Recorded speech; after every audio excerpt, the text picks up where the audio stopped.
Hi, my name is James McGuire, and today I'd like to talk to you about my business trip to Norway. On December 19th, I plan to leave uh, or fly out of DFW to Oslo, Norway, to the Scandic Oslo Airport, where I'll stay at the Scandic Oslo Hotel. The package that I will be using includes air fare as well as hotel stay for 2 nights. So the price of that is $1,753 US dollars for 2 nights and air tickets. That hotel was a budget-friendly hotel. I chose one that was lower in price, but also included the amenities of wireless internet and continental breakfast, which will be important since I'll need internet for business dealings, and then it'll be nice to be able to grab breakfast on the way out instead of having to make other arrangements. I do plan on renting a car from Budget Car Rental, an economy Hyundai i20. It's only $33 US dollars a day, so I feel like that's pretty affordable for this trip. However, I may, depending on the weather and different circumstances, I may also decide to not use the car, and that's okay. I might walk. In Oslo, most businesses or buildings or establishments are within short distance of each other, so it might be nice to get out and see the town and walk. But say the weather is bad or the distances that I have to travel are a little bit great, then it'll be nice to have that Hyundai. I only need my passport. I don't need a visa, because in Norway, for tourists or people on business, you have 90 days. You have a stay of 90 days before you would need a visa. So my passport will suffice, and I just need to make sure it's up to date and has at least 3 months left on it.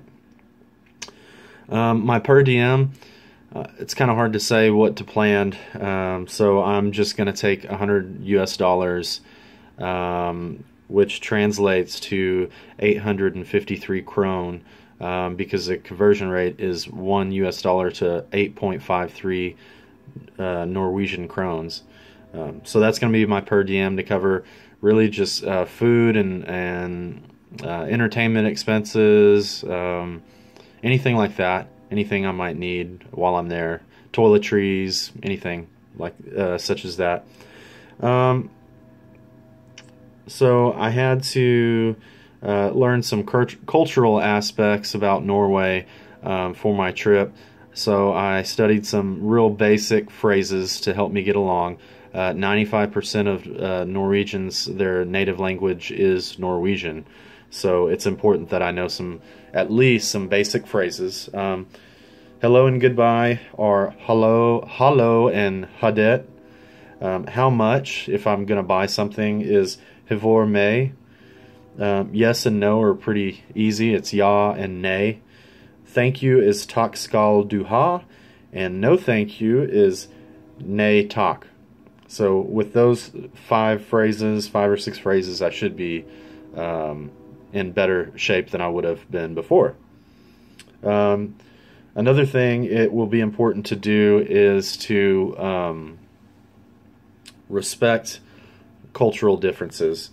So it's important that even though I'm going to represent business and I want to make my company look great, and I want to make I need to look great as part of a representation of my company, it's very important that I respect cultural standards in their country.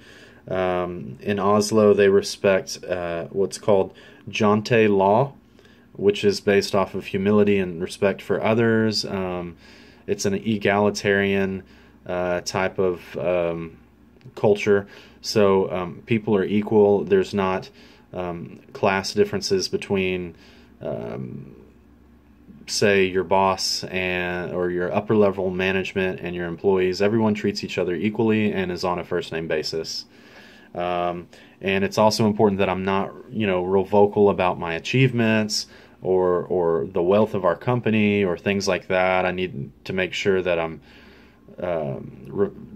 come from a standpoint of remaining humble. Yeah, so it'll be kind of a thin line to walk because I want to make our company look great. As far as my professional style is concerned, it's important, obviously, that I be punctual and that I'm prepared for the meetings. That's really the same anywhere you go, but it might be there might be a little more emphasis on it in Norway, whereas in maybe some countries are a little more free care or carefree about those types of things. It's also important that I don't barter in my business dealings. Norwegians don't typically barter. You state the price and they pay the price of what is stated. Either they buy it or they don't.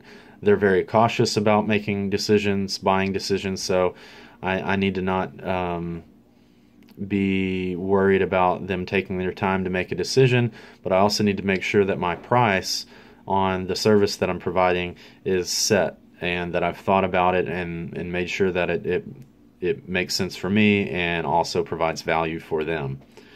The only other thing that I forgot to mention is that in order to plan my trip, I used and to book my hotel and to book my car, I used Expedia.com because I was able to save money by getting best rates possible and things like that. So thank you for watching my video and have a great day.